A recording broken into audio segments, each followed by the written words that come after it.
We're here today with Dana Dzuik of Lee Lyn Construction. Who knew that there were women builders? Most of us think it's totally a man's world. So we're going to talk to Dana about not only women builders, it's what they do, how she got into the business, and how she works with her clients. So Dana, Hi, Mary Jo. Thank I'm you. so excited about this. Me too. Thank you so much. So tell us, how did you really get into this business? Did you, you said it's you're second generation I'm builder. second generation. My parents, I'm probably actually fourth generation. My great grandfather was a builder. My dad's father was a builder remodeler. My mother's father was a remodeler. And then my dad worked for my grandpa, and then eventually decided that he could do it different, and so decided to do his own business with my mom. So they started in 1980. I came along in 1981, so I've been in the building industry my whole life. So you were the 2-year-old girl with the tool belt instead of the Barbie. Yes, I was.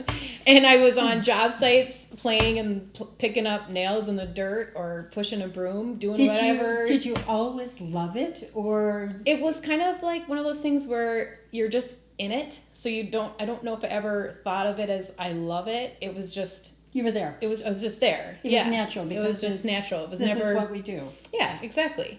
And so it wasn't until, I always worked for my parents, whether it be cleaning up a job site or doing something in the office. But it was after college, after I'd been in a few different careers myself, and then I had my first daughter, that I went, okay, life needs to make sense now. It doesn't make sense going to the job I was going to, leaving her at daycare to do it.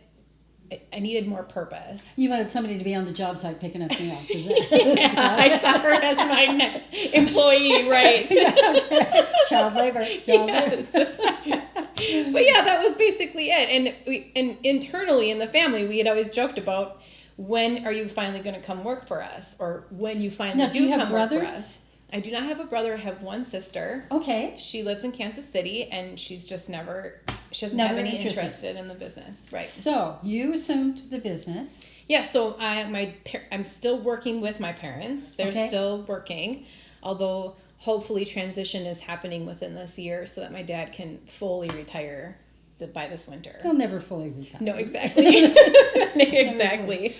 But in the world outside of working with your parents, as a woman contractor builder, what are the challenges that you face as a woman in a man's world?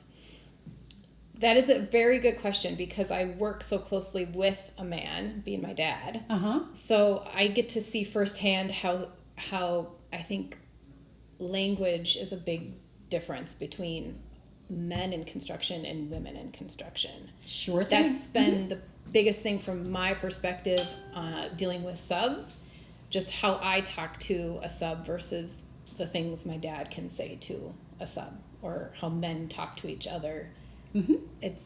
But the good thing is that I've never felt like I'm not welcome. I've never felt like disrespected for what I'm trying to do. And if I do, then I'm not working with the right people. You are a totally custom builder. Yes, 100%. Would you tell people, what does a custom builder mean? Okay. What does a custom builder mean? Custom builder means that if you want a door in a certain spot, I can put you a door in that spot. I can take what you want in your house plan and make it happen.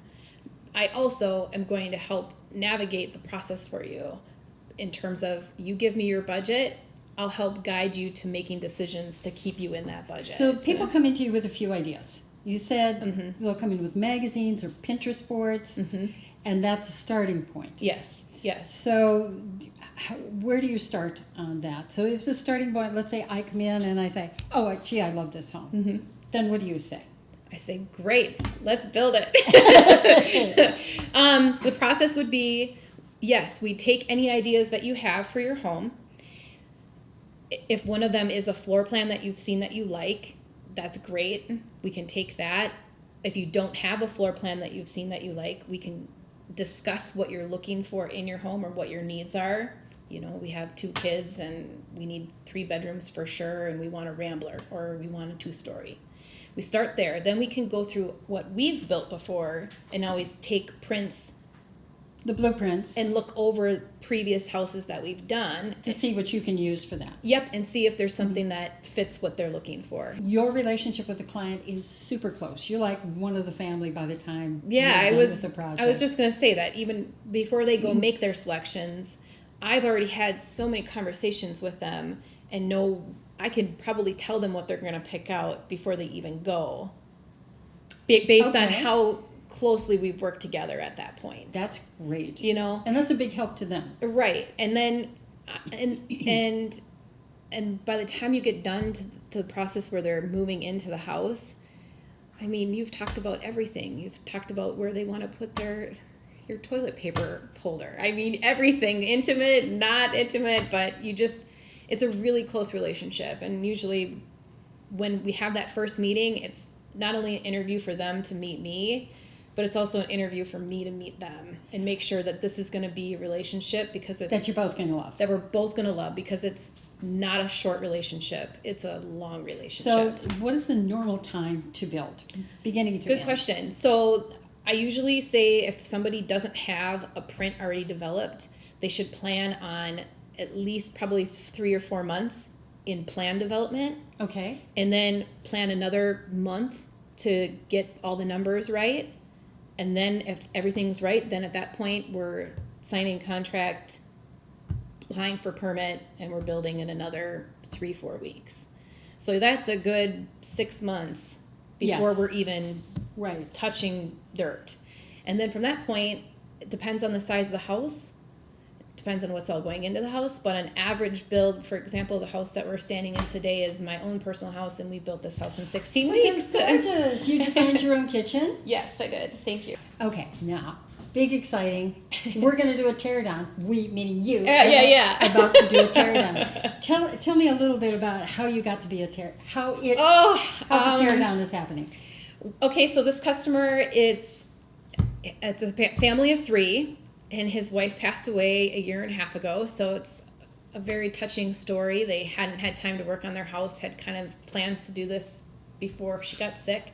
So the house is not in good condition. It needs to be torn down. You said it was a prefab. It's a prefab A 1980s home. Yep, prefab. but it was built on a permanent foundation. So the beauty of that is that we're going to tear this house off of the existing foundation, and we're going to reuse that existing foundation to help save costs in the build of their new home. Okay, so all of their furniture and everything is in the garage.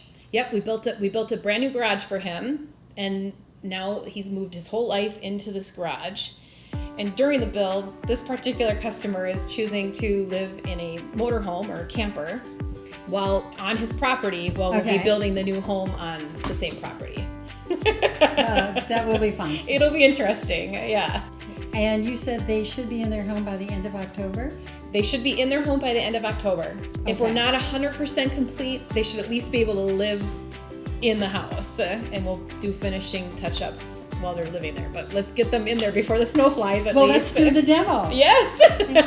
So then we're going to have to come back. We'll do stage 2 and 3. Okay, that sounds great. Perfect. Thank you, Dana, so much. This is so exciting. Yes, it is. Thank you. And can you tell people how to be in touch with you? They can look me up on our website, lelandconstruction.com. Email me, call me. And if you can't find her, call me. I'll get it in touch. Yeah, perfect. Absolutely. So thank you. Thank you. We're looking forward to phase 2. All right.